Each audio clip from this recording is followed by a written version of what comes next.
안녕하십니까? 안실학교 학생 여러분들, 마태복음 제11과 안교교과 함께 오늘 또 살펴보겠습니다. 제목은 마지막 사건들입니다. 우리 재림교인들이 좋아하는, 관심이 많은 그러한 내용이죠. 기억절은 누구든지 자기를 높이는 자는 낮아지고 누구든지 자기를 높이는 자는 자기를 낮추는 자는 높아지리라. 마태복음 23장 12절의 말씀입니다. 우리 기독교 신앙의 절정이 무엇인가?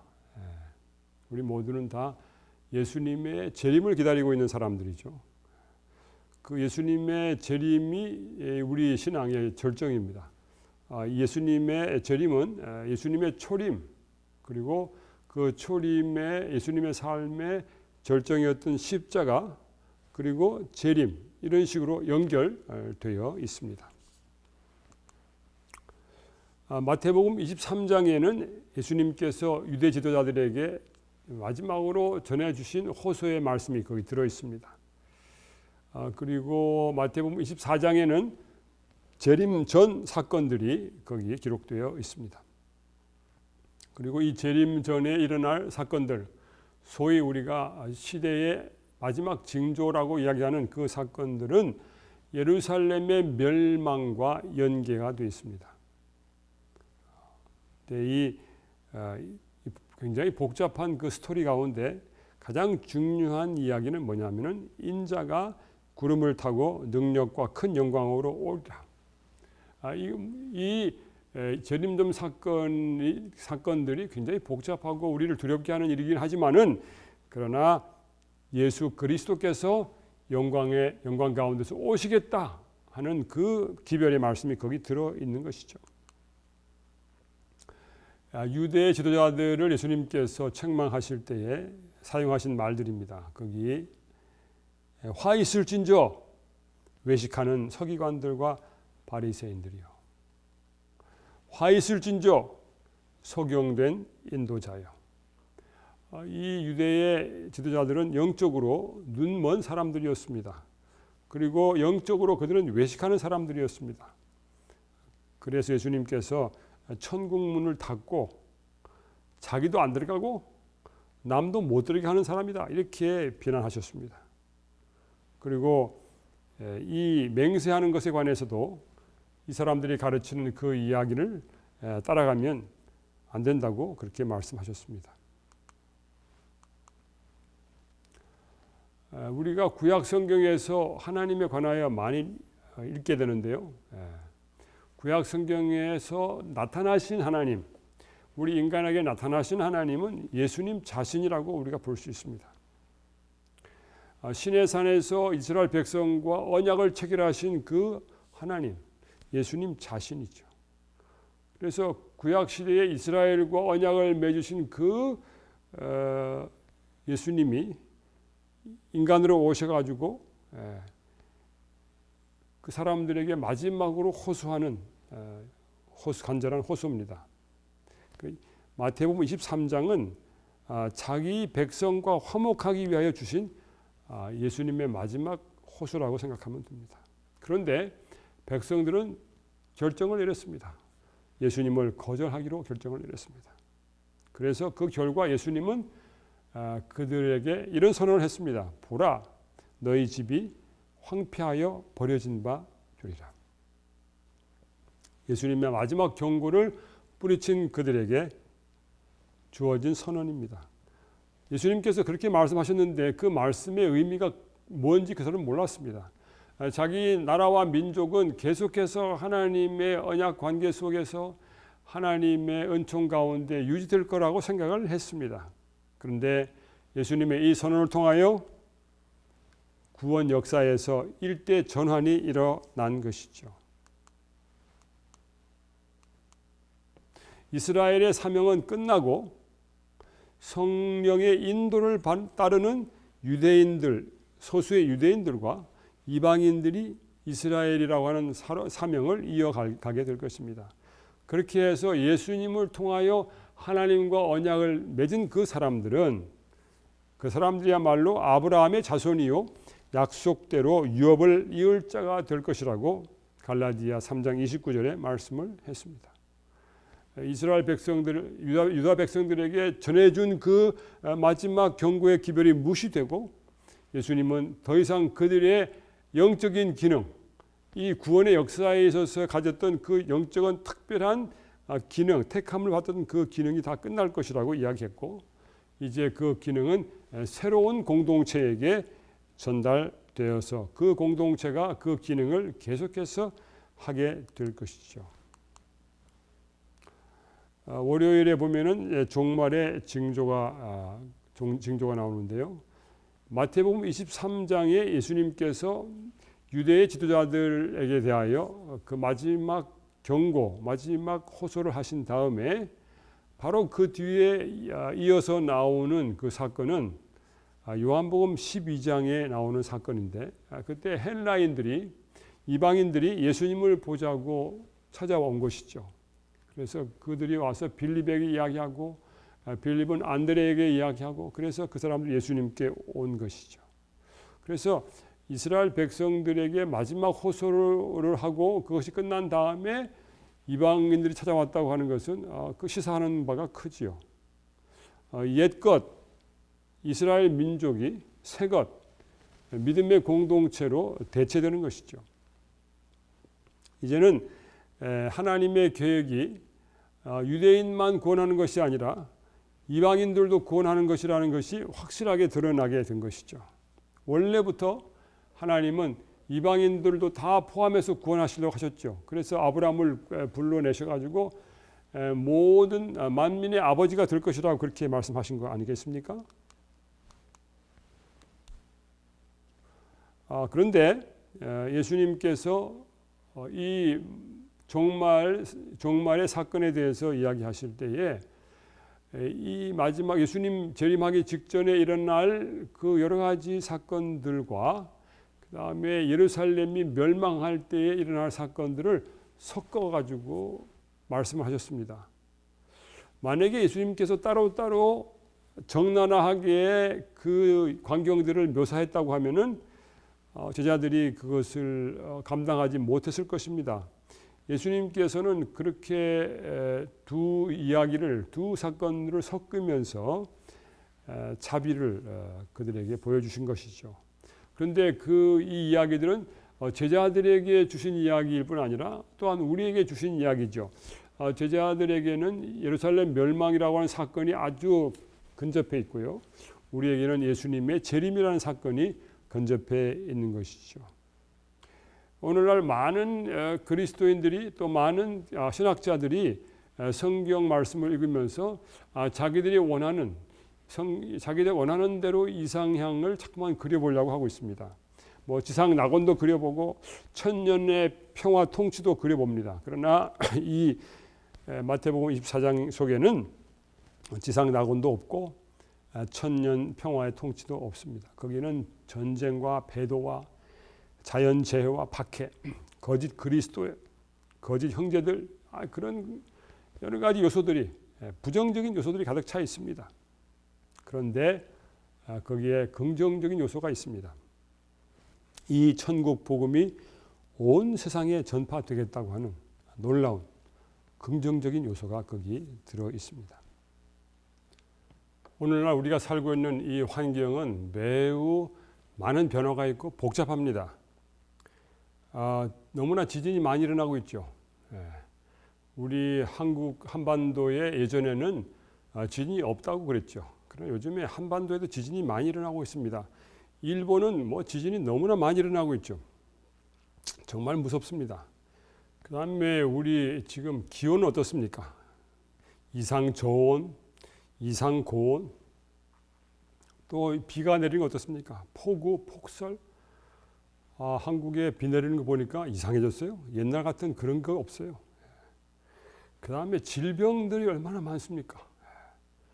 뭐 작년에 메르스 가지고 또 막 난리가 났었죠. 또 요즘은 지카 바이러스 난리 나죠. 그 전에는 무슨 에이즈니 무슨 에볼라니 뭐 생각하지 못했던 그런 것들이 많이 와서 지금 사람들을 두렵게 하고 있습니다.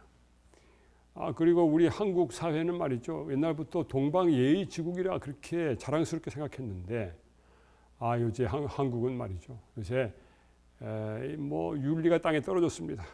정말 잔인한 일들이 너무나 많이 일어나고 있습니다. 잔인하고 비윤리적인 사건들이 가정 내에서 일어나고 학교에서, 직장에서, 교회에서. 종교계가 얼마나 타락했습니까? 종교 완전히 이거 무슨 돈을 벌기 위한 수단으로 종교를 사용하는 사람들이 얼마나 많습니까? 이 말세의 징조입니다. 예수님이 오시기 전에 이러한 무서운 일들이, 이러한 무지막지한 일들이 일어날 것이라고 하셨습니다. 그런데 이러한 부정적인 그러한 그림 속에서 우리에게 주어진 사명이 있습니다. 우리는 온 세상에 복음을 전하는 사명을 가지고 있습니다. 우리는 복음을 전함으로 주님의 강림을 촉진시키는 것, 그것이 우리의 사명입니다. 우리는 그 하나님의 오시는 날을 바라볼 뿐만 아니라 그 날을 재촉해야 합니다. 만일 우리가 그 사명을 이루었다고 하면은 온 세계는 벌써 경고를 받았을 것이며 우리 주 예수께서는 능력과 큰 영광으로 이 세상에 오셨을 것이다. 이렇게 화인 여사는 말씀했습니다. 우리가 너무 이 복음 전하는 일에 너무 많은 노력을 하지 않고 우리의 삶을 꾸려가는 일에 아니면 우리 인조이하고 사는 것 거기에 너무나 관심 쓰는 거 아닌가 이런 생각을 하게 됩니다. 화요일 소지로 넘어갑니다. 예루살렘의 종말에 대한 이야기인데요. 여기 선지자 다니엘이 말한 바 멸망에 가증한 것이 거룩한 곳에 선 것을 보거든 읽는 자는 깨달을진저. 그때 유대에 있는 자들은 산으로 도망할지어다. 이거는 뭐에 관한 것입니까? 예루살렘 멸망에 관한 것이죠. 지붕에 있는 사람들, 밭에 있는 사람들 챙기지 말고 그냥 나가라는 것이죠. 그러면서 그날에는 아이 벤 자들과 젖 먹이는 자들에게 화가 있으리로다. 너희의 도망하는 일이 겨울이나 안식일 되지 않도록 기도하라. 그때 큰 환란이 있겠습니다. 창세로부터 지금까지 이런 환란이 없었다. 굉장히 무서운 이야기가 거기 있습니다. 멸망에 가증한 것은 신성 모독, 그다음 불경 이런 뜻을 가지고 있죠. 예루살렘이 멸망하게 됐을 때에 로마군이 와서 그들 깃발을 세우고 로마군이 예루살렘을 포위하고 공격하는 그 그림이 아닐까 생각합니다. 예루살렘은 70년에 멸망했죠. 그런데 예수님께서는 이 예루살렘 멸망하고 그다음에 이 세상하고 연결을 시켰어요. 대쟁투 22쪽에 보면은 그리스도께서는 예루살렘이 불신과 반역으로 마음이 완악하여져서 하나님의 봉의 형벌을 재촉하고 있는 이 세상을 상징하고 있음을 보셨다. 제가 빨간 글씨를 해놨죠. 예루살렘이 이 세상을 상징하고 있음을 보셨다. 유대 백성들의 그 머릿속에는 어떤 개념이 들어있냐면은 이 온 세계의 중심은 유대다. 유대의 중심은 예루살렘이다. 예루살렘의 중심은 성전이다. 이런 생각을 가지고 있었어요. 그래서 예루살렘이 무너진다고 하는 것은 온 세계가 무너지는 것이죠. 그래서 예수님께서 온 세상이 무너지고 멸망당하는 그 마지막 시대의 마지막 순간의 사건을 예루살렘이 무너지는 것과 결부시키는 것은 굉장히 당연하고 타당한 일이었죠.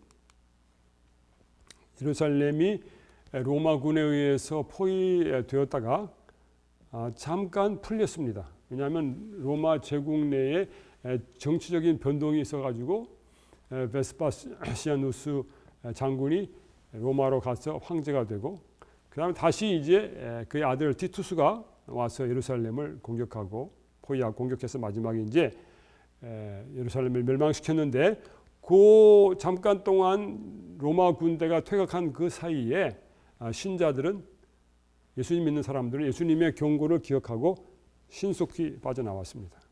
그런데 예수님의 경고를 따르지 않았던 유대인들은 그곳에 남아서 멸망을 당했죠. 약 100만 명이 거기서 죽었고 9만 7천 명이 전쟁포로로 끌려갔습니다. 갈릴리 호수 남쪽 27km 지점에 펠라라고 하는 그런 도시가 있는데, 가이사랴의 유세비우스라는 사람의 역사책에 나오는 이야기입니다.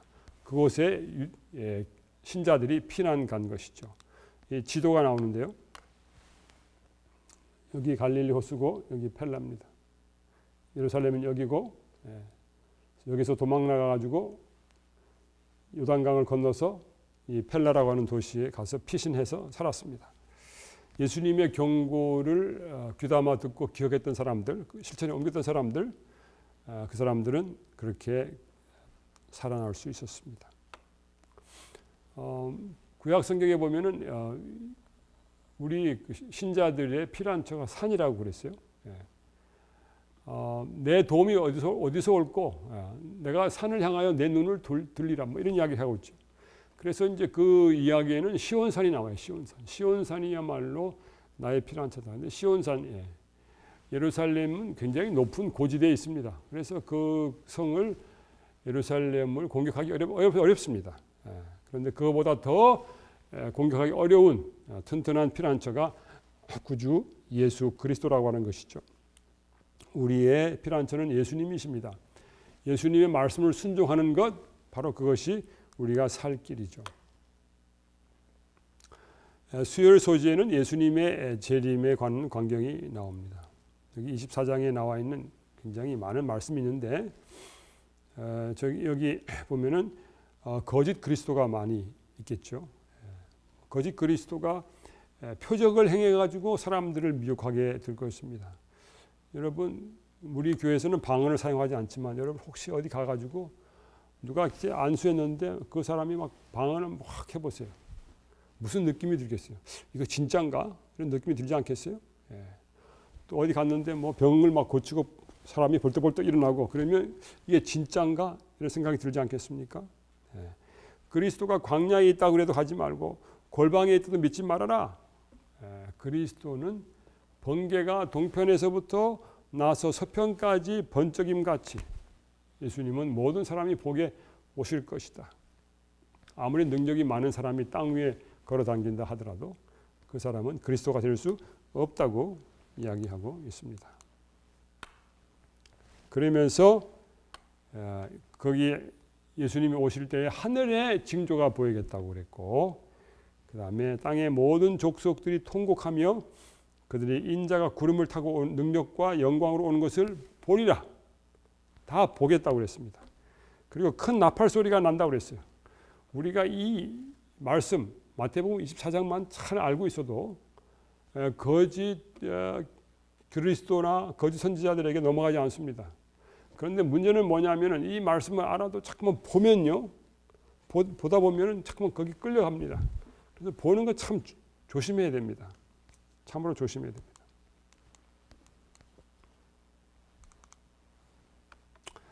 다시 예수님의 재림 광경을 한번 정리해 본다고 하면은, 예수님은 친히 몸소 문자적으로 오신다는 것이죠. 번개처럼 가시적이다. 우리 눈으로 볼 수 있다는 것이죠. 큰 나팔 소리와 함께 온다. 다 사람들이 그 소리를 들을 수 있다는 것이죠. 예수님 오실 때는 승리의 왕으로 오시는 것입니다. 그래서 예수님의 재림의 광경을 아무도 놓칠 수 없을 것입니다. 뭐 텔레비전 방송에는 뭐 기자들 나가가지고 카메라 대놓고 뭐 방영하겠지만은 방영의 필요가 없겠습니다. 왜냐하면 모든 사람이 보게 될 것이기 때문에. 마귀는 예수 그리스도를 가장해서 나타나서 뭐 많은 일을 행할 것입니다. 그러나 하나님께서는 마귀가 여러 가지 거짓 기적들을 행하긴 하겠지만은, 그러나 그리스도의 재림의 광경을 모조하도록 허락되어 있지 않다고 이야기했습니다. 그래서 마귀가 할 수 있는 것은 뭐냐면 광야나 골방에 들어가서 예수가 왔다고, 그리스도가 왔다고, 내가 그리스도다 이렇게밖에 못한단 말이죠. 온 세상 사람들이 볼 수 있도록 임하는 그러한 재림의 광경을 연출할 수 없다고 하는 것이죠. 구주께서는 이 점에 속지 않도록 사람들에게 경고하시고 재림의 광경에 대하여 다음과 같이 분명히 예언하셨다. 성경을 부지런히 연구하고 진리에 대한 사랑을 받아들인 자들만이 온 세계를 사로잡는 그 강력한 미혹에서 보호를 받게 될 것이다. 여러분, 성경 말씀을 얼마나 열심히 연구해야 되는지, 정확하게 연구해야 되는지, 그리고 그 말씀을 얼마나 마음 가운데 분명히 새겨야 되는지 이야기해 주고 있습니다. 성경의 증언에 의하여 그들은 그 기만자의 변장을 알아내게 될 것입니다. 마귀를 이길 수 있는 길은 성경 말씀을 분명히 잘 아는 길밖에는 없습니다. 그러면 재림이 우리 앞에 있는데 우리가 어떻게 재림을 맞겠습니까? 어떻게 예수님을 맞겠습니까? 마태복음 24장 42절로 44절에 이렇게 말씀했죠. 그러므로 깨어 있으라. 어느 날에 너희 주가 임할는지 너희가 알지 못함이니라. 너희도 아는 바니 만일 집 주인이 도적이 어느 경점에 올 줄을 알았다면 깨어 있어 그 집을 뚫지 못하게 하였으리라. 이러므로 너희도 예비하고 있으라. 생각지 않은 때에 인자가 오리라. 항상 준비하고 있으라는 것이죠. 충성되고 지혜 있는 종이 되어 주인에게 그 집 사람들을 맡아 때를 따라 양식을 나눠줄 자가 누구뇨?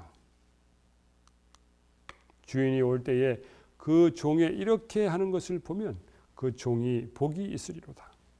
내가 진실로 너희에게 이르노니 주인이 그 모든 소유를 저에게 맡기리라. 만일 그 악한 종이 마음에 생각하기를 주인이 더디 오리라 하여 동무들을 때리며 술 친구들로 더불어 먹고 마시게 되면 생각지 않은 날 알지 못하는 시간에 그 종의 주인이 이르러 엄히 때리고 외식하는 자의 받는 유래에 처하리니 거기서 슬피 울며 이를 갈미 있으리라. 생각지 않은 날 알지 못하는 시간에 오겠다는 것이죠. 악한 종은 생각지 않은 것이죠. 그러나 선한 종은 늘 주님의 오시는 날을 생각하고 있는 것이죠. 언제 오실지 모릅니다. 그럼 어떻게 되겠습니까? 어느 때든지 오실 것처럼 살아야 합니다. 예수님이 오시는 날을 아무도 알지 못하기 때문에 정말 재림을 고대하는 사람만이 그 날을 기다릴 수 있습니다. 날을 잡아놓고 10월 20일 날 오신다 이렇게 하면 사람들이 벌떼처럼 달라들어가지고 기다리죠. 그런데 날짜를 모른다. 그러면 정말 오기를 기다리는 사람 이외에는 기다리지 않을 것입니다. 여러분, 그날이 내일 온다고 생각하고 오늘을 살아봅시다. 그리고 삶의 현장에서 구원의 빛을 전합시다.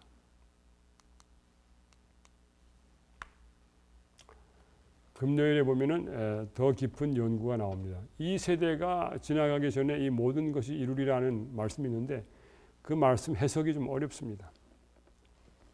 그렇지만은 교과에서는 그 세대라고 하는 말을 시간적인 세대로 보지 아니하고 어떤 집단이나 계층의 사람들을 지목하는 말로 그렇게 이야기를 했습니다. 완고하고 패역한 세대, 그렇게 이야기했습니다. 그래서 여기서는 악한 백성을 가리키기 위한 표현으로 사용하였습니다. 악한 세대란 뭔가 악한 특징을 공유하는 모든 자들을 일컫는 말이죠. 여러분, 재림이 늦어지고 있죠. 늦어진다고 보이죠.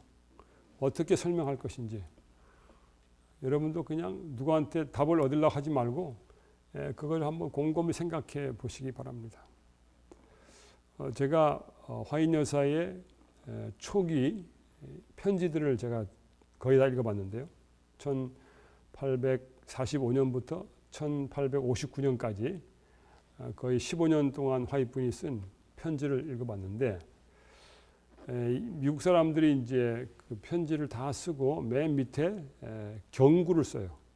맺은 말, 뭐 sincerely, yours sincerely, 뭐 yours cordially, 뭐 그런 말을 쓰죠. 그 경구라고 하는데 화인 여사가 그 편지 끝에 그 경구 대신에 자주 쓰던 말이 있어요. In haste. In haste. 무슨 말입니까? 급히. 내가 편지를 급히 썼다는 것이죠. 화인 여사는 굉장히 일을 많이 했어요. 너무 일을 많이 했어요.